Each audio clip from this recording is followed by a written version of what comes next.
chance for everyone. All right, we love our guns because we love freedom. My name is Nephi Khaliki, and this is the Double Tap Show. We're here every Saturday from 2 to 3 p.m., whether you like it or not. Joining me in the studio this afternoon, my partner in crime, the indomitable, calling him this guy, Mel. Yo, Nephi. Wow, did I miss being here last week? I told everyone you got captured by guys in white coats and brought you back to the Yeah, home. but they let me out. They said I might have to go back next week. I said mean things about you while you were gone. Oh, you did? No, I said you that couldn't. you went to your 50th high school reunion, your 53rd high school reunion. My 63rd. Yeah, I said you have them every year when you're over 60 because they never know when you're going to get taken out. Yeah, that's true. But all right, what do we have for today? Let's get serious. Well, we have with us in the studio a very, very special guest, Aros Mackey. Now, say hello to our millions of fans out there in Las Vegas. Nice. Hello, millions of fans. Nobody is doing anything but sitting around their radios at home right now listening to the Double Tap Show. So, I want to introduce you guys to Aros because I've known him a long time. He's been over at the gunfights with me many times. Oh, yes. And what happened was, I went to see, I went with Irina Hansen to go see the movie Sound of Freedom. Now, I'll be honest with you, Aros. I cried less in The Notebook than I did watching that movie. And like Passion of the Christ, I couldn't watch it more than once. Mm-hmm. It's just like I get it, right? I get it, but I'm not interested in reliving because, it's very depressing at the same time inspiring, right? Mm-hmm.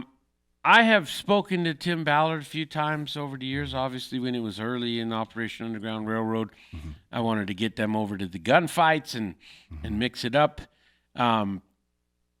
And then kind of didn't hear about things for a while, which I found out the movie had been out for 5 years. They've had it in the can for 5 years.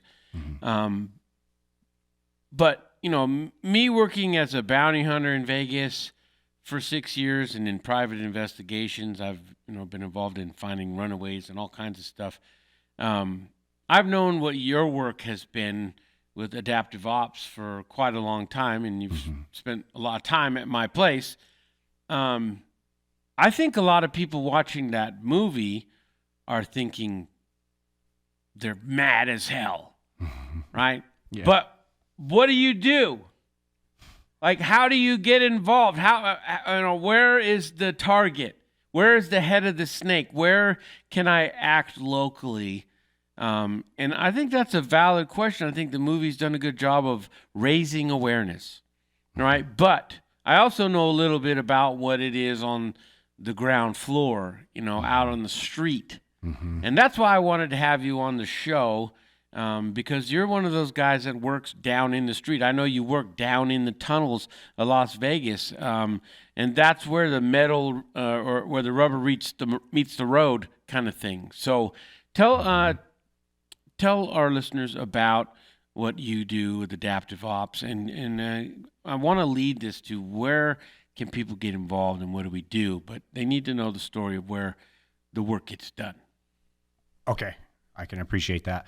I do want to indicate that your edgy style of life, the Las Vegas gunfights, it was a natural fit for me to jump in and become friends with you because I did the gunfights. I came in. That's how we became friends. Yeah. And I liked the sport of it, but it was really about I end up in hostile situations and I have to have my exit strategies, but I also have to be able to fight my way out if I had to. Luckily, I haven't had to go that route, but I'm in those situations in the tunnels and not just tunnels here. I've been in tunnels in Detroit. I've been in tunnels in several other places, but mostly it's dark streets and alleys. Mm-hmm. And part of the reason why I think you and I became friends because you did live this same life when it comes to bail enforcement, you're going after people who are otherwise they're good people at times, and then they become bad people. They're every man and woman has times where they have to decide, are they a predator or a protector?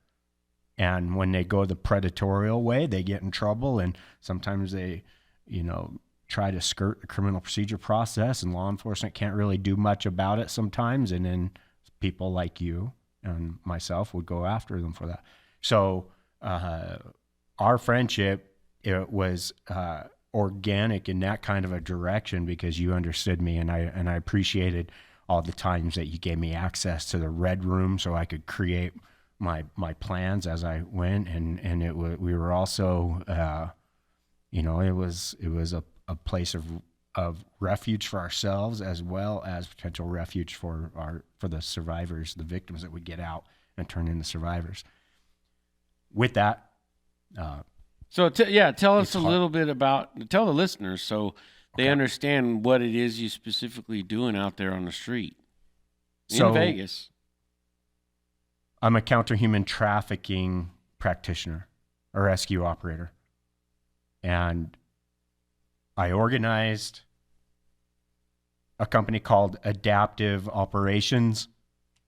It doesn't quite do justice of what is actually happening, but that's the best name I could come up with. I adapt to what the traffickers are doing. And then every case I take is an actual operation. And the operation is the overarching project, and then it takes multiple missions in there to fulfill the operation. So that's where adaptive operations comes from. Yeah, well, the work you do is what's most important, and I think there's definitely a lot. It's hard to see that. That's one thing that you have to have a kind of a trained eye behaviorally to be able to identify where some of these situations of, define trafficking. Okay. Human trafficking in the official term, the legal term, is it's including force, fraud, or coercion in order to get gain on somebody else. It's an exploitation. There's different types of human trafficking that is actually going on here in our society. What about Vegas specifically? Yep, it doesn't matter where you are. It's everywhere. But Vegas specifically But we're a unique city, right? Yes, it is. And there's people that find out what I do, and they'll come through my training, and they're like, you know what, I'm going to go to Vegas, and I'm going to kick in doors. I'm going to rescue human trafficking victims. And I'll tell you right now, Las Vegas is probably, yes, it is the capital of human trafficking, but it is the last place that you're actually going to even get close to a victim of human trafficking. Remember that time I told you I some girl came to the hookah lounge, and she was telling me basically that she was being held by a pimp. And I said, look, I'll set you up with, some money to get on a Greyhound, buy some clothes, like, get out. Just here's a ticket. Mm-hmm. She ran. Yeah. She snuck out the side door. So there's a lot of Stockholm syndrome elements involved in this thing as well. It's difficult because I can't say the word on the air, but it's a mind F. In a lot of this, and that sometimes makes it that you can't just rescue them. Mm-hmm. It's difficult, man. I explain that as an invisible leash because it's not quite Stockholm syndrome. It's similar. The Stockholm syndrome is where they're buying into the objective of their captor, and this is more of a trauma bond. Like if you were with a stranger and you get into a car crash and another stranger dies or whatever, it's this traumatic thing. You now have an instant bond with the people that went through that with you. Those are the kinds of connections that these girls and boys get hooked onto with their trafficker. The trafficker the guerrilla trafficker will use brute force, will lay the smack down after they have treated them to, dropping $500 on their hair. And then they will explain, "Oh, I'm so sorry, baby. I wasn't myself. I want to, we're going to have a house together one day. And he'll build her back up. That's what the military does, by the way. They break you down and build you back up so you're what? Compliant and follow orders without question. Yeah, I guess. Yeah, there's that element there, but that is absolutely happening in human trafficking with the guerrilla traffickers. And then they switch back and forth from guerrilla trafficking to Romeo trafficking. That's the boyfriend that, hey, baby, I need you to help my friends. We're going to have a house one day. We're going to have a great life. There's all of that element. And then there's the familial trafficking, the inside the home, the drug dealers that are trading their own children to other drug dealers in order to gain more product. Those kind of things are happening. Those aren't numbers recorded in that 20 to 40 million that they're saying are trafficked throughout the world. I think it's higher. It probably is. It's like ants. You only see 10% of however many there really are. So we're going to take a quick break. Obviously, this is a serious subject, but we're going to come back to it right after the break. I want to remind people that if you are carrying a firearm for self-defense, you are not only adopting a system for protecting yourself, but you're accepting two more forms of liability. One of those is legal, and the other is financial. If you're involved in a shooting and something happens, you need to make sure you got your bail covered and your attorney fees covered. We recommend Right to Bear. It's an organization. You can go to their website at protectwithbear.com. That's protectwithbear.com and use the code VEGAS. That's it. Just put Vegas in there. It's very affordable. I have this protection for myself because, I got a big mouth and I got to protect myself. So we'll be back right after the break.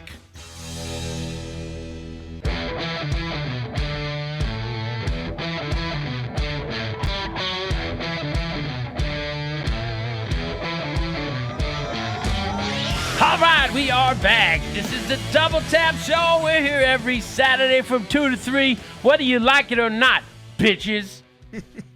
I love when you say that. I don't know. I just love when you say that. Put that in your pipe and smoke it, right? That too. We are talking about human trafficking, folks. Yes, we are. Oh, no, this.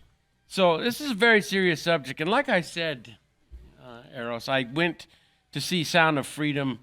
And I went with a girl, and it was a good excuse for her to hold my hand during the movie.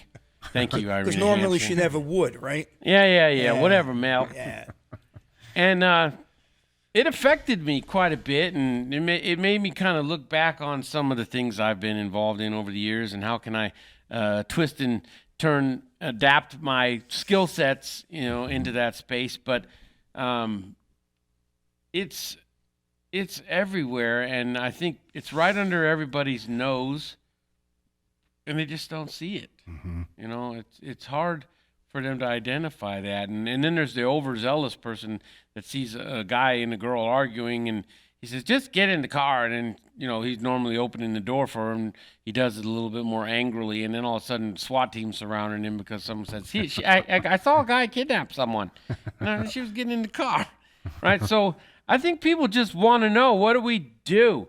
What can we do? And, I wanted to get your thoughts on that movie. Okay. I was not going to go see the movie. Not because of, anything other than I just wasn't interested. I would rather go watch an anti-terrorism movie or something like that because I live this life. I don't want to go watch it. It's like I didn't watch Dog the Bounty Hunter when it was on. I'm like, no. I do that 24 hours a day. No. Yeah, no, you're just not interested. And I didn't want to do it. I was actually healing up from a case, and I just didn't want to deal with it. That's all. But I had so many people asking me about it because there's people that know what I do, and they wanted to know what my perspective was. So I decided I would go see it. And I mean, it was exactly what I thought. It was just a different type of rendition of Taken. Only it was focused more on children instead of vulnerable women. And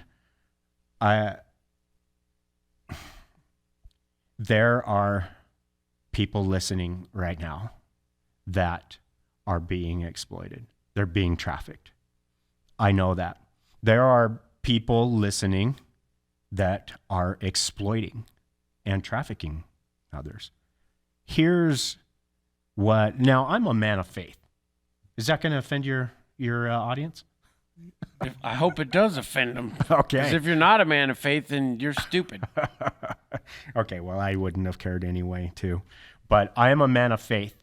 And in my lived experience, human trafficking is broken sons and daughters of God breaking other sons and daughters of God.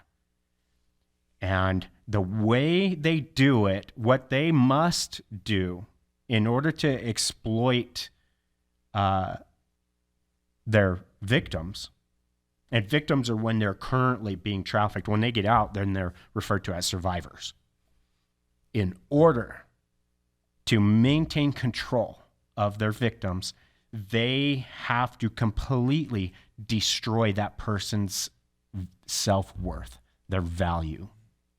They have a very hard time exploiting somebody who has the internal self-worth. If they know that they are a son or a daughter of a most powerful God in heaven, then it's kind of hard to manipulate and control them. Yeah, of course. You're on the easy mark.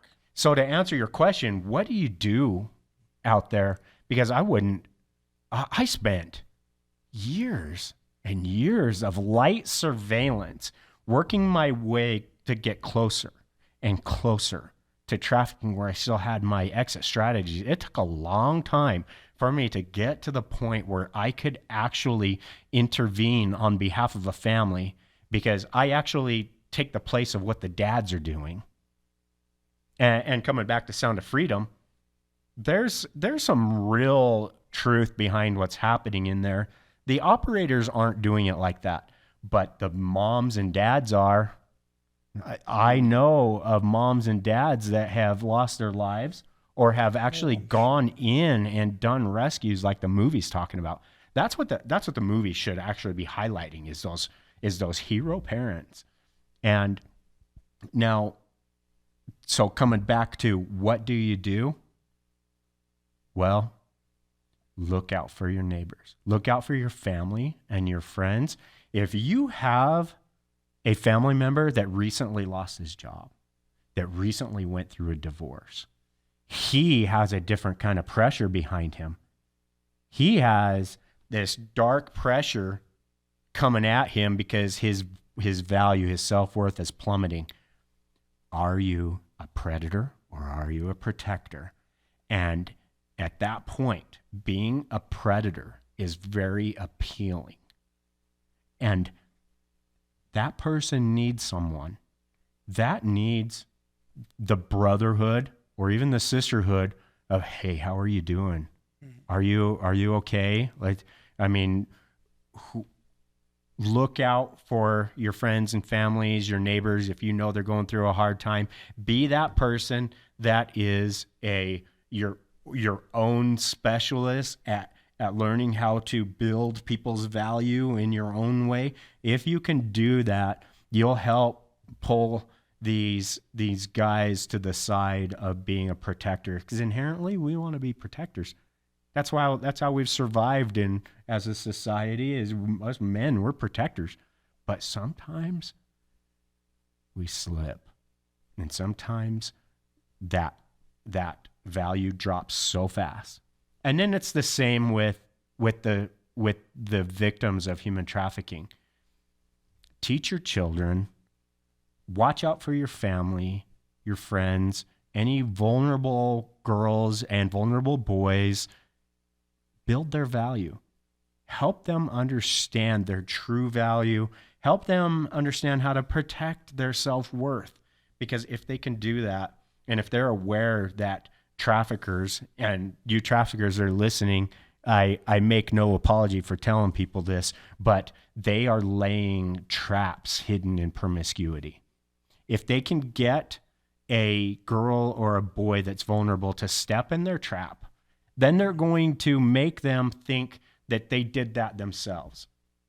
They walked away from the values of their family.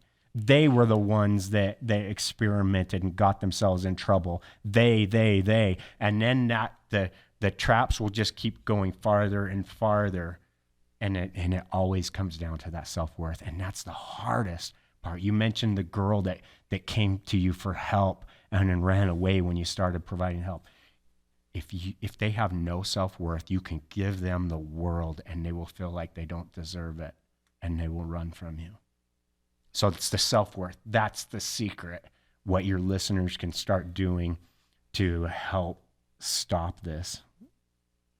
It's a very interesting thing, but the beautiful thing about that is it doesn't necessarily require, all right, we need $7 million a year. Dip into your pockets and, give us the money and then we can solve this problem. And that makes it more realistic to me because that is something I can do. And that's something I do from my perspective in CCW training and things, is I build confidence in people. That's my number one thing, because confidence is the key to self-defense. And exceptionally well. I am a concealed instructor, and I've seen your training. I've seen what you do, the passion, you have a unique mindset in the way you train, what you do. There's a reason that you have such a powerful, large following of concealed carriers, for sure. So I appreciate that. I wouldn't be friends with you if you weren't that kind of a gun guy. Well, I just want to help people protect themselves. There's other things we all could be doing, right? And doing things that you believe in and you're passionate about. This is one of those things that if I hadn't had a career already, doing, I have over 700 arrests in bail enforcement and, tons of other projects, on that side of it. But I just turned 50 years old in May, and that fired me up enough to I'm going to slip into this, maybe some weekend warrior stuff, but because it's messed up. And there's things in the world that really upset me. Like one of them is cheating on somebody, right? I think that's the most horrible thing you could do to another human being. Just tell them, I don't want to do this anymore. Go through the process, break it off. And then, people aren't going to care so much. But you do it while you're with somebody, and then the betrayal's there and all that other reason. It's usually your issue. There's just things in the world that I think are just horrible to do, and messing with people's kids, messing with people's families, exploiting women like that. And Vegas is one of those towns, I can't tell you all the stories I know just on the other side of that, where women who have just wanted some attention and have been told she's beautiful, and they buy her drinks, and the woman thinks, oh, he likes me because he's buying me drinks. And then she wakes up in a hotel room across the strip. She never even remembers going there. And this stuff happens all the time, or that's how some of them might get kidnapped, and you're right. And they might wake up without an organ. They might have organs taken out of them. There's all kinds of things that can happen, but what you were describing was her self-worth. Yeah, that's what I think. That's a kind of an eye-opener for me, because I focus in my classes on self-confidence. That's 90% of self-defense. And if you can, I tell my students, if you carry yourself with confidence, when they're scanning the room or scanning the street for someone, you don't get selected.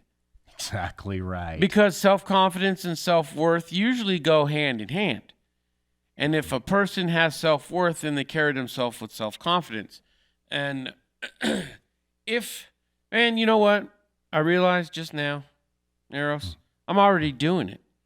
My program, Max Confidence, it's all about carrying yourself with confidence for the purpose of self-defense. Yeah. But it also leans that your whole life improves when you carry yourself with confidence. Everything gets better. Opportunities get better. You get better opportunities, better pay, and better lay. Right? Confidence, is far more attractive to women than a six-pack. Sure. Trust me, I know this. I'm a chunky guy, but I still get hot women. And that's because I have the ultimate supreme confidence in myself, and that carries. So involved in that process, and I want to get more involved in that and supporting, like what you're doing, because it does have to happen on an individual level, on a local level. And I want to get Ashley. I want to go to the phones real quick, and Gary, I'm going to give you a quick minute to chime in here, brother. Gary, welcome to the Double Tap Show. Thank you, Nephi. I do appreciate it, and you really should be on for 2 hours. I just want to say, I should believe in God. I joined the Army in 1974, but I almost joined People's Temple with Jim Jones. I could have been one of those people that drink the Kool-Aid. But you should be on for 2 hours, and even though you're a man of faith, doesn't make you a bad person. No, it makes me the opposite. What I want to say is that you're a Republican. As a Republican, and you guys want to recruit more minorities, I'm going to write a rap song for you, and basically the same lyrics that you open your show with. If it's for anything, for laughs and giggles, you think if I do it, I write it, and you like it, you might try it? Well, send it to me, Gary. I'll let you know if you have any talent. I don't like rap music either, but I'm just saying. You know what happens when you copyright rap music? It becomes crap music. I like that. Thank you. Gary, we're going to get back to the conversation. Thanks for calling, brother. Appreciate you as always. All right, Ashley, hang up on him. We'll talk to him next time. Gary's a good guy. He always wants me to run for sheriff. Like, thank you, Gary. You're just gonna make shit. You're gonna make McMahill mad at me. Now, that's an interesting question, though, Aros. What about law enforcement, and where are they in this whole thing?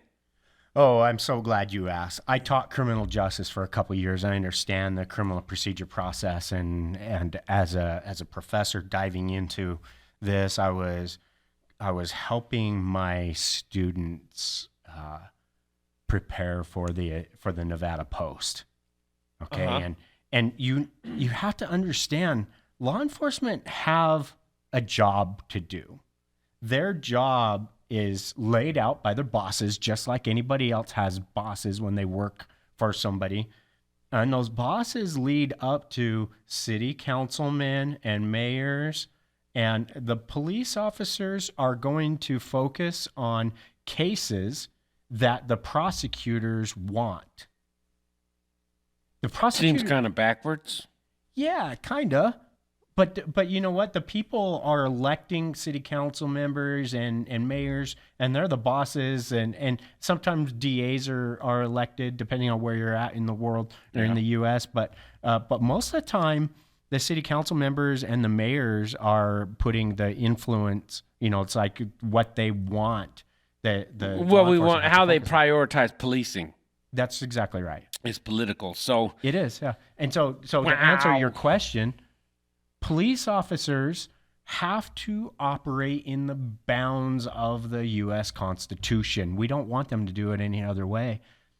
Traffickers know how to protect their Fourth Amendment rights, their personal privacy rights. Oh, yeah. They max know them out. how to do this. And so law enforcement, their job is to identify the crime, find who did it, arrest them, get them started in the criminal procedure process. It's too late. It's hard to take a reactive process and apply it to a preventative program. Well, the thing is, law enforcement. It's not a proactive thing. It's a reactive. They're first responders. They're not first defenders. You're a first defender. You're teaching your people to be the first defenders. We're the first line of defense. Yeah, it's the first defenders. But they have to respond. Well, we're going to come back to this subject and pick it up again, but I want to remind people that if you don't have your concealed weapons permit, you are slipping. So get your ass down to VegasCCW.com. Come down and see what the fuss is all about with me as your instructor. I promise you come down there and take a class from me, I'm going to change your life. All right? Because I'm not doing this because I want to do it. I'm doing it because I'm the one to do it. And if you come down to VegasCCW.com, sign up for a class.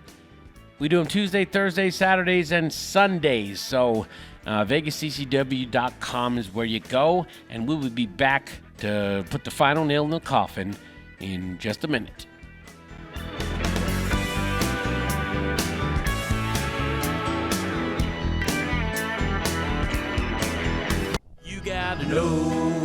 draw down.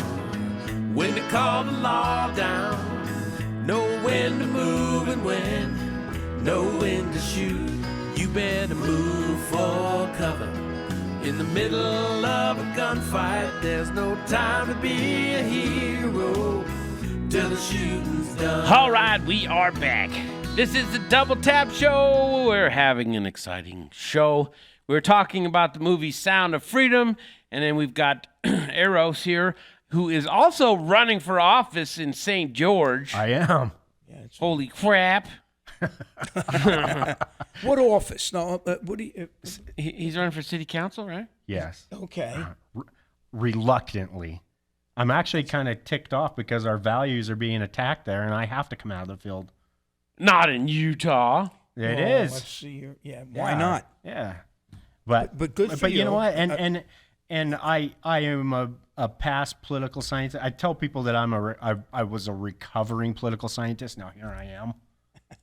And so I can't say that anymore. Can't say that. But when it comes to politics, I have this true love for statesmen like our founders, for constitutional purists, and I mean good government. I'm a good government advocate. I can't stand corruption. I'll call it out, and if the people decide to elect me, it's because they know I'm going to speak up and stand up, and I'm not going to go along to get along type of a thing. What can we do here? We were talking during the break about, that law enforcement has some leeway, but not much, right? That they need hardcore evidence to do things, and that means that we've got to keep guys like you out on the street that are working. Mostly, you work with parents. Yeah. That's what gives you the authority, because they don't have warrants for their arrest. But if somebody has a parent, the parent then has some rights. Yes. And then you kind of piggyback on those. But you still got to have funding to get out there and do what you do. Mm-hmm. That's so true.